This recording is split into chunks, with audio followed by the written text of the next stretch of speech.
नमस्कार, आप देख रहे हैं इंडिया टीवी। मैं हूं अमित पाली। सुबह के 10 बज गए हैं और रोजाना की तरह लेकर हाजिर हैं हम दमदार 10 में शुरू करने से पहले आपको मैं बता दूं कि अब से 1 घंटे बाद इंडिया टीवी का शो चुनाव मंच शुरू होने जा रहा है, जहां महाराष्ट्र के दिग्गज राजनेता अपनी बात रखेंगे। बात महायुति में सीटों को लेकर भी होगी। महाविकास अघाड़ी की सीट शेयरिंग फॉर्मूले के बारे में भी बताऊंगा। यूपी में उपचुनाव कांग्रेस ने कैसे सरेंडर कर दिया यह भी बताऊंगा और साथ ही दिखाऊंगा कि कहां के पूर्व विधायक की ड्रग्स की तस्करी में गिरफ्तारी हुई है। 5 साल बाद मोदी और शी जिनपिंग की मुलाकात में क्या बात हुई यह भी बताऊंगा। और बांग्लादेश में फिर से टेंशन क्यों बढ़े, दिल्ली की हवा कैसे और जहरीली हुई, यह सब बताऊंगा। लेकिन दमदार 10 में सबसे पहले बात करेंगे महातूफान दाना की। ओडिशा और बंगाल से दाना की दस्तक से दहशत है। चक्रवाती तूफान दाना आज रात में ओडिशा को हिट करने वाला है। 120 किलोमीटर प्रति घंटा की रफ्तार से ये हवाएं चलेंगी। उससे पहले मौसम का मिजाज भी बदला हुआ है।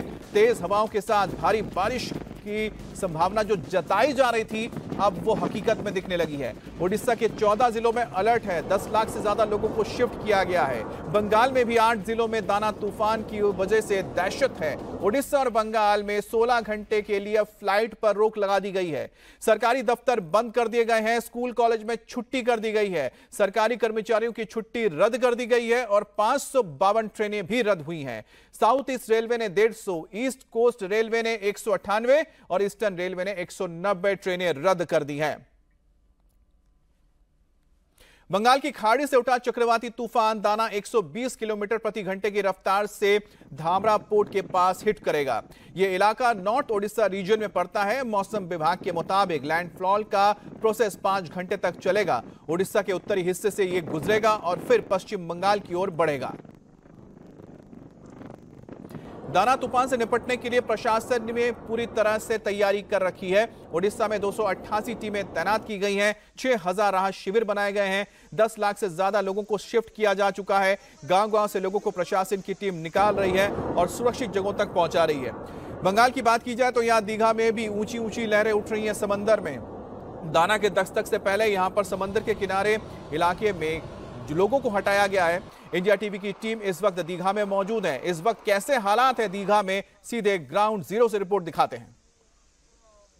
आज मध्य रात को बंगाल और ओडिशा के बीच जमीनी तट से टकरा सकती है चक्रवाती तूफान दाना और इसका असर अभी से देखना शुरू हो गया है, क्योंकि कल रात से ही जैसे कि देखा गया है मौसम पूरा बदल चुका है। सुबह से हवाएं चल रही है, इसके साथ साथ बारिश भी हो रहा है और पश्चिम बंगाल के पुलिस की तरफ से ये जो समुद्र इलाका है उस इलाके में सभी व्यवस्थाएं की गई है। हम लोग इस वक्त है दीघा में, पूर्व मेदिनीपुर जिला के दीघा, और दीघा में जैसे कि देखा जा रहा है यहाँ पर किसी भी पर्यटक को यहाँ पर आने से रोक लगा दी गई है। आमतौर पर यहाँ पर पर्यटक भरे हुए रहते हैं, लेकिन आज जैसे कि देखा जा रहा है एकदम खाली हो चुका है और पुलिस प्रशासन भी यहाँ पर मौके पर मौजूद है। जब दाना टकराएगी जमीनी तट से तब 110 से 120 किलोमीटर प्रति घंटे की रफ्तार से ये हवाएं बह सकती है, ऐसा ही वेदर ऑफिस का फोरकास्ट है। और जैसे कि देखा जा रहा है यहाँ पर बैरिकेडिंग भी लगाया गया है ताकि कोई भी पर्यटक समुद्र किनारे ना आ पाए, इसके लिए सभी व्यवस्थाएं की गई है।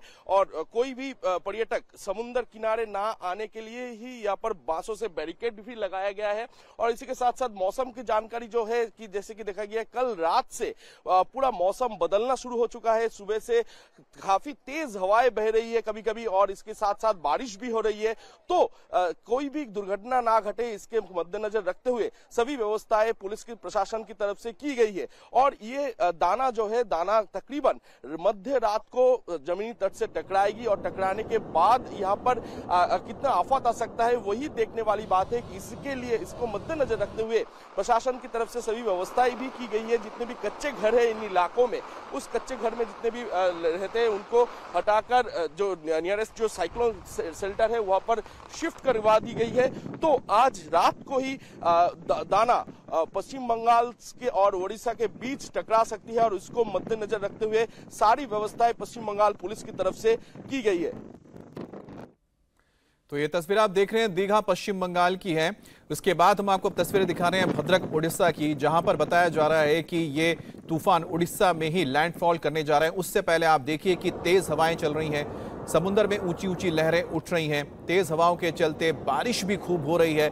लोगों से कहा गया है कि वो तटीय इलाकों से दूर चले जाएं। करीब 10 लाख लोगों को शिफ्ट कर दिया गया है और सबसे अहम जो मछुआरे हैं उन्हें चेतावनी दी गई है कि वो किसी भी हालात में समुद्र में ना जाएं। बहुत पहले ही उन्हें चेतावनी देकर उनके ट्रॉलर्स को, उनके नावों को पोर्ट पर बांधा गया था। और साथ ही साथ इस वक्त जो तस्वीर सामने आ रही है दीघा से, वो भी आप देखिए कि वहां पर भी लगातार बारिश हो रही है। तेज बारिश की वजह से वहां पर स्कूलों में छुट्टियां दी गई हैं, ट्रेनें कैंसिल कर दी गई हैं और इसका कहीं ना कहीं असर सिर्फ दीघा ही नहीं, पश्चिम बंगाल के शहरी इलाके जैसे कोलकाता और उसके आसपास के उपनगरीय इलाकों में भी पड़ेगा। इसी के मद्देनजर यहां पर भी अलर्ट जारी किया गया है। खासतौर पर कलकत्ता के अंदर लोगों को चेतावनी दी गई है कि जरूरत हो तभी वो बाहर निकले। उसी तरह से उड़ीसा में भी कहा गया है। उस उड़ीसा में तो बतौर वहां पर स्कूल कॉलेज तमाम बंद कर दिए गए हैं। अब दाना चक्रवात से निपटने के लिए पश्चिम बंगाल और उड़ीसा में प्रशासन अलर्ट है। तूफान से कम नुकसान हो इसके लिए तमाम उपाय भी किए गए हैं। उड़ीसा में 14 जिलों में अलर्ट है, वहीं पश्चिम बंगाल के 8 जिलों में अलर्ट किया गया है। उड़ीसा में 3000 संवेदनशील गांव हैं जहां तूफान का खतरा ज्यादा है। वहां से 10 लाख से ज्यादा लोगों को सुरक्षित जगहों तक शिफ्ट कर दिया गया है। और वहीं पश्चिम बंगाल की बात करें तो समंदर से सटे इलाकों को खाली कराकर कंट्रोल रूम से निगरानी रखी जा रही है। उड़ीसा में राहत बचाव के लिए 288 रेस्क्यू टीम को तैनात किया गया है। वहीं बंगाल में 85 राहत बचाव टीम की तैनाती की गई है। दाना के दहशत को देखते हुए उड़ीसा में स्कूल कॉलेज दफ्तर बंद कर दिए गए हैं। पश्चिम बंगाल में भी 26 अक्टूबर तक स्कूल बंद रखने के आदेश दिए गए हैं। उड़ीसा से लोगों के लिए 6000 राहत कैंप बनाए गए हैं। पूरा वीडियोस को अलर्ट किया गया है, इरिगेशन को अलर्ट किया गया है, पुलिस भी माइकिंग कर रहा है, सभी अलर्ट है। डिजास्टर सिविल डिफेंस भी डिप्लॉयड है। हमारा जो आइडेंटिफाइड और ऑलरेडी है MPCS O64 है, फ्लड सेंटर 12 है।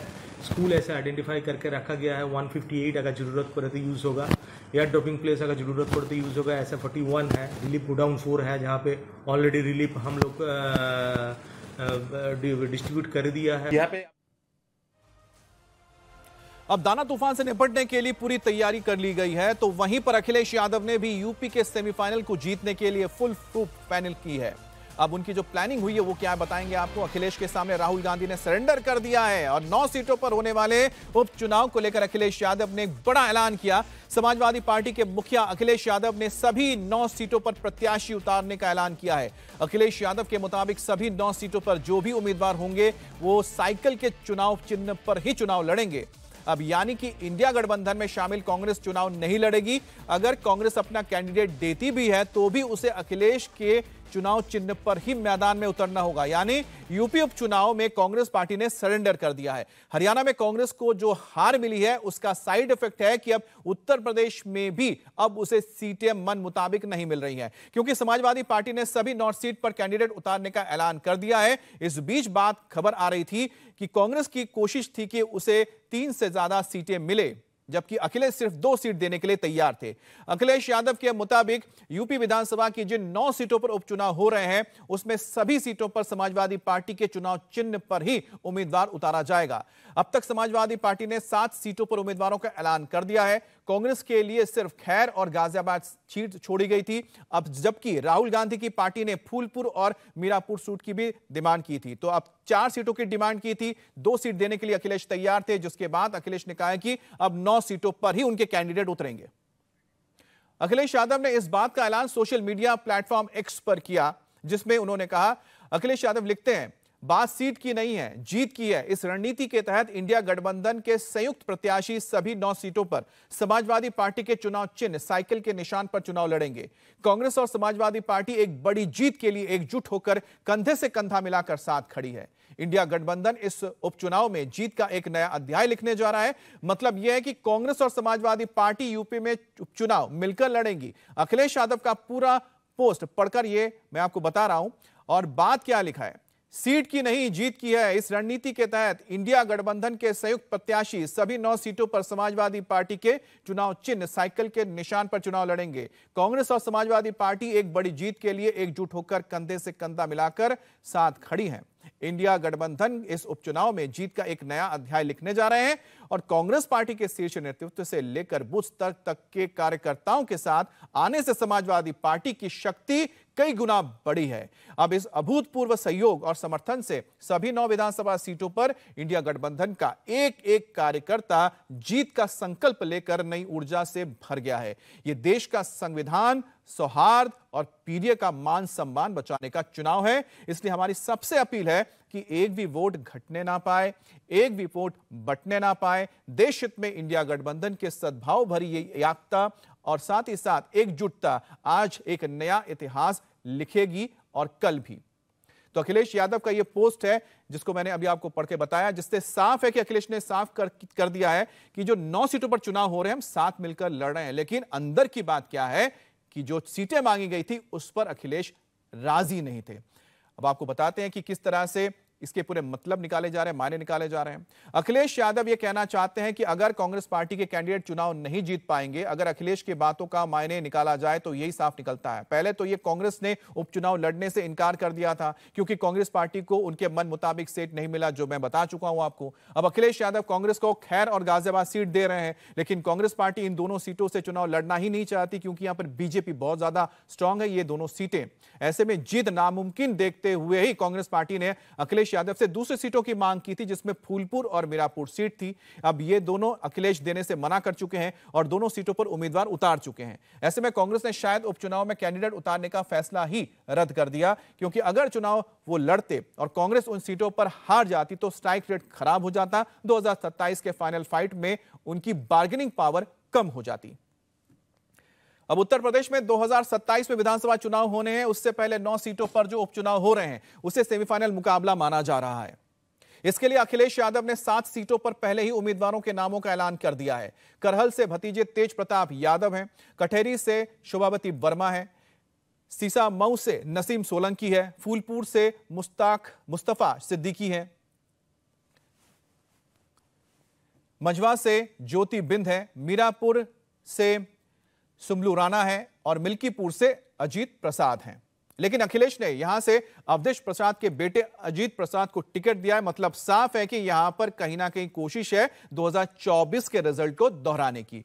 अब इसके जरिए अखिलेश यादव ने राहुल गांधी को बड़ा मैसेज भी दिया है। पहला मैसेज तो यह है कि यूपी में जो है सो अखिलेश ही है, कांग्रेस के अस्तित्व पर प्रश्न चिन्ह है, यानी यूपी में इंडिया गठबंधन में सिक्का चलेगा अखिलेश का। और हमारे साथ रुचि कुमार भी जुड़ गई है। रुचि कुमार, इस वक्त हमने जो जो चीजें बताई हैं उसके हिसाब से तो एक ही चीज क्लियर हो जाता है कि हरियाणा में जो कांग्रेस की हार हुई है उसके बाद कांग्रेस ने तो सरेंडर कर ही दिया और अखिलेश भी ये मानने को तैयार नहीं कि उनके जरिए जीत हासिल कर सकते हैं, इसलिए खुद को उन्होंने समेट लिया है और अपने ही बलबूते पर उतर रहे मैदान में। बात समाजवादी पार्टी और कांग्रेस के मानने की नहीं अमित, अगर हकीकत आप यहाँ देखेंगे उत्तर प्रदेश में तो ज़मीनी स्तर पे कांग्रेस बहुत कमज़ोर है, उनका बूथ वर्कर तैयार नहीं है। तो यूपी में जो कांग्रेस 1989 से सत्ता से बाहर है उसके लिए इन ज़्यादा सीट्स पे चुनाव लड़ना कांग्रेस को भी पता था कि उसको कामयाबी नहीं मिलेगी और समाजवादी पार्टी को तो ज़मीनी हकीकत पता ही है। अब जो नीचे के नेता हैं वो सब दावे कर रहे थे कांग्रेस के कि हम 5 सीट लड़ेंगे, उससे कम नहीं होगा, लेकिन कहा जा रहा है कि अखिलेश यादव और राहुल गांधी की बात हुई और उसके बाद अखिलेश यादव ने ये बड़ा ऐलान किया है कि उपचुनाव में कांग्रेस का जो सिंबल है वो कहीं दिखाई नहीं देगा। तो ये बड़ी बात है कि उत्तर प्रदेश जहां आप कह सकते हैं कि कांग्रेस जहां इतनी ताकतवर हुआ करती थी, जहां से प्रधानमंत्री कांग्रेस ने दिए, वहां अब उपचुनाव में कांग्रेस का सिंबल एक भी सीट पर नहीं दिखाई देगा। अमित, बिल्कुल, जैसे कि हमें रुचि ने बताया कि दरअसल जो ग्राउंड में भी जो वर्कर्स हैं कांग्रेस के वो भी तैयार नहीं है, तो ऐसे में जाहिर सी बात है कि अखिलेश यादव कोई भी जोखिम लेना तो चाहते नहीं है क्योंकि मुकाबला बीजेपी के साथ है। अब बीते कई दिनों से जारी खींचतान के बाद महाराष्ट्र में महाविकास आघाड़ी में आखिरकार सीट शेयरिंग फॉर्मूले पर सहमति बन गई है, लेकिन पूरी तरह से विवाद खत्म भी नहीं हुआ है। अभी भी कई सीटों पर मतभेद बना हुआ है, ऐसी करीब 15 सीटें हैं। अब इन मतभेदों के बीच एमवीए ने सीट शेयरिंग फॉर्मूले का ऐलान तो कर दिया है। इसके मुताबिक कांग्रेस, शिवसेना, उद्धव गुट और एनसीपी शरद गुट 85 सीटों पर चुनाव लड़ेंगे। वहीं पर 18 सीटें सहयोगी दलों की हो गई हैं। अब 15 सीटों पर अभी तक फैसला नहीं हुआ है, जो 5-5 करके तीनों पार्टियों में बढ़ जाएंगी। अब इसको लेकर तीनों पार्टियों के बीच बैठक होगी। ये 15 सीट मुंबई और विदर्भ की हैं, जिनको लेकर कांग्रेस और उद्धव ठाकरे की पार्टी के बीच लंबे वक्त से रस्साकसी चल रही है। अब इसमें से कितने किसको मिलेंगे, इस पर भी एक सवाल है, लेकिन अभी तक कोई रास्ता निकलता हुआ नहीं नजर आ रहा है। मुंबई में कल सीट शेयरिंग फॉर्मूले का ऐलान होने के पहले ही शिवसेना यूबीटी ने अपनी पहली लिस्ट भी जारी कर दी, जिसमें 65 उम्मीदवारों के नामों को रखा गया है। लेकिन यह लिस्ट भी जल्दबाजी में जारी हुई है, लिस्ट फाइनल नहीं है और आज इसमें कुछ बदलाव भी होंगे। वहीं महायुति में सीटों का पेच पूरी तरह से सुलझा नहीं है। महाराष्ट्र के सीएम एकनाथ शिंदे आज दिल्ली आ रहे हैं, जहां उनकी गृह मंत्री अमित शाह के साथ मुलाकात होगी और इस दौरान महायुति में जो सीटें बची हुई हैं, जिस पर फैसला नहीं हो पाया, उस पर चर्चा होगी और फाइनल मुहर लगेगी। महाविकास अघाड़ी में सीटों के बंटवारों को लेकर पिछले कई महीनों से बातचीत चल रही है। अब चुनाव का ऐलान होने से पहले ही करीब 25 सीटों को लेकर बैठक हो चुकी थी। पिछले हफ्ते से भी लगातार दिल्ली से लेकर मुंबई तक बैठकों का सिलसिला चलता रहा। इसके बावजूद अभी पूरी तरह से तालमेल नहीं बन पाया है। इसीलिए कल शरद पवार के साथ बैठक के बाद 255 सीटों को लेकर फॉर्मूले का ही ऐलान हो सका है। अब इसके मुताबिक कांग्रेस, शिवसेना, यूबीटी और एनसीपी शरद पवार गुट को 85 सीटों को लेकर बात बन गई है। 15 सीटों पर फैसला होना बाकी है, लेकिन इस पर भी एक संशय है कि आखिरकार 15 में से किसको कितने मिलेंगे। क्या 5-5 बराबरी बटेंगे? 18 पे तो उनके जो सहयोगी दल है उन्हें दिया जाएगा। शरद पवार जी के नेतृत्व में हम तीनों दलों की एक मीटिंग हुई। उसमें हमने एक निश्चित किया कि 85 270 का एक मत हमने किया है सीट के ऊपर। और जो 28 सीट है, जो हमारी अलायंस है, सिकाप होगी, कम्युनिस्ट होगा, 18 सीट, समाजवादी होगी, 18 सीट है। जो हमारी 18 सीट जो है, तो उसमें जो हमारी अलायंस जो दल है, उनसे भी हम चर्चा करके उनको भी कुछ जगह देने का है। हम लोग पास में ये बाकी सीटों पे भी हमारा क्लियरेंस हो जाएगा और महाराष्ट्र में महाविकास आघाड़ी की बहुमत की सरकार आएंगी। जाहिर सी बात है कि महाविकास अघाड़ी की गाड़ी आगे बढ़ नहीं पाई है। लिस्ट में लगातार देरी होने से कार्यकर्ताओं के बीच भी कंफ्यूजन पैदा हो गया। महायुति के नेता अटैक कर रहे हैं, इसलिए शरद पवार ने कल कांग्रेस और उद्धव गुट के नेताओं को बुलाया और उनसे जिन सीटों पर सहमति बन गई है उनका ऐलान करने के लिए कह दिया और इसी के बाद 85 सीटों के फॉर्मूले को ऐलान कर दिया गया। कल जब एमबीए में सीटों को लेकर माथापच्ची चल रही थी, तो उसी दौरान शिवसेना यूबीटी गुट ने अपनी पहली लिस्ट भी जारी कर दी और इसमें मुंबई की वर्ली सीट से आदित्य ठाकरे को प्रत्याशी बना दिया गया और कोपरी 5 पाखड़ी से मुख्यमंत्री एकनाथ शिंदे के सामने केदार दिघे को उतारा गया। अब केदार दिघे कौन है? केदार दिघे हैं दिवंगत नेता आनंद दिघे के भतीजे और आनंद दिघे को शिंदे अपना राजनीतिक गुरु मानते हैं, तो इसलिए उनके सामने एक कड़ी चुनौती पेश करने की कोशिश हुई है। इसके अलावा शिवसेना यूबीटी ने बांद्रा ईस्ट से वरुण सरदेसाई को उतारा है, जो आदित्य ठाकरे के बहुत ही करीबी है, उनके कजन है। इस सीट से अभी कांग्रेस ने जीशान सिद्दीकी के विधायक हैं और माना जा रहा था कांग्रेस ये सीट लेगी, लेकिन ऐसा हुआ नहीं है। माइम सीट से उद्धव की पार्टी ने महेश सावंत को टिकट दिया है। इस सीट पर राज ठाकरे अपने बेटे अमित ठाकरे को उतार चुके हैं। हालांकि लिस्ट जारी करने के थोड़ी देर बाद ही संजय राउत सामने आए और कहा कि यह लिस्ट जल्दबाजी में जारी हुई है, इसलिए इसमें कुछ संशोधन या कि बदलाव किए जा सकते हैं। अब सीटों का पैच पूरी तरह से महायुति में भी नहीं सुलझा है, उलझा हुआ है। महाराष्ट्र के सीएम एकनाथ शिंदे आज दिल्ली आ रहे हैं, जहां वो गृह मंत्री अमित शाह से मुलाकात करेंगे। शिंदे को कल ही दिल्ली पहुंचना था, लेकिन उनका कल कार्यक्रम था, इसलिए आखिरी वक्त में उनके आने को लेकर जो शेड्यूल था उसे रद्द कर दिया गया। अब महायुति में 182 सीटों पर उम्मीदवारों का ऐलान हो चुका है, लेकिन 106 सीटों पर घोषणा होनी बाकी है। इस बैठक में महाराष्ट्र के दोनों डिप्टी सीएम भी मौजूद रहेंगे, यानी कि अजीत पवार भी यहां पर आएंगे, देवेंद्र फडणवीस भी आएंगे और आखिरकार ये मुलाकात बहुत अहम होने जा रही है। हमारे साथ साकेत राय जुड़ गए हैं जो मुंबई से हैं। साकेत, अब एमवीए की बात करें, महायुति की बात करें, सीटों पर पेच फंसा हुआ है। बहरहाल दोनों का ही बताइए कि आखिरकार किस गठबंधन में किस जगह पर गाड़ी फंस गई है, आगे बढ़ नहीं रही है। बिल्कुल अमित, देखिए लगभग एक हफ्ते से भी कम का समय रह गया है जब नॉमिनेशन भरने के दिन इतने करीब हों और ऐसे में अगर महाराष्ट्र की राजनीति में आप देखें तो ये बात तो बिल्कुल साफ थी कि सीट बंटवारे को लेकर कहीं ना कहीं परेशानियां उत्पन्न होंगी, लेकिन जिस तरह से ऐसी परेशानियां उत्पन्न होंगी ये किसी ने नहीं सोचा था। महाविकास अघाड़ी की बात करते हैं, कल शाम हम मीटिंग में मौजूद रहे, हम सब ने अलग अलग जो है वो आंकड़े सामने रखे थे। शुरुआत से कई आंकड़े, पार्टियों के भी जो सूत्र हैं वो अलग अलग दावे कर रहे थे कि उद्धव ठाकरे गुट लगभग 100 से ज़्यादा सीटों पर लड़ सकता है। उसके अलावा जो अन्य पार्टियां हैं, कांग्रेस और एनसीपी शरद पवार, वो भी जितनी सीटों पर लड़ेंगे उसके कई आंकड़े सामने आ रहे थे। लेकिन जब आखिरी सीट का जो फैसला है वो सामने आया तो पता चला कि तीनों पार्टियों ने ये ऐलान किया है 85-85-85, यानी कि 255 सीटों पर ये कुल मिलाकर चुनाव लड़ेंगी और अन्य सीटों पर जो इनकी सहयोगी छोटे दल हैं, पार्टियां हैं, उन्हें सीट दे देगी। तो ऐसे में ये फैसला कहीं ना कहीं आप देखिए कि अचानक लिया हुआ है। और वहीं अगर आप इस पूरे प्रकरण में देखें तो तीनों नेता सामने आते हैं, लेकिन उसके ठीक पहले उद्धव ठाकरे गुट अपना जो पूरा ट्विटर के जरिए अपने लिस्ट को जारी करता है। और ऐसी परिस्थिति में कहीं ना कहीं ये जो पूरा प्रकरण है, ऐसा लग रहा है कि ये सोचे समझे तरीके से पूरी लिस्ट जारी की गई। अब उसमें जब लिस्ट जारी की गई तो पता चला कि कई ऐसी सीटें हैं जिनको लेकर गलतियां हैं। अब गलतियां इस प्रकार की कि आपने नाम ही बदल दिए, तो कई सवाल फिलहाल खड़े हो रहे हैं। और आज उम्मीद की जा रही है कि उद्धव ठाकरे गुट फिर से अपनी एक रिवाइज लिस्ट जारी कर सकता है। लेकिन देखिए, महायुति में भी परेशानी कम नहीं है। तीनों बड़े नेता फिलहाल दिल्ली का रुख कर चुके हैं और इस वक्त जिस तरह से बीजेपी ने 99 सीटें, इसके अलावा अजीत पवार गुट ने 45। बहरहाल तो इंतजार करना हो कि महायुति में क्या फैसला होता है, क्योंकि अमित शाह के साथ मीटिंग होने जा रही है। लेकिन हम यही कह सकते हैं कि ये गठबंधन की मजबूरी है, सबको साथ लेना जरूरी है, लेकिन मनमुटाव भी एक बहुत ही बड़ा हिस्सा है इस गठबंधन की राजनीति का।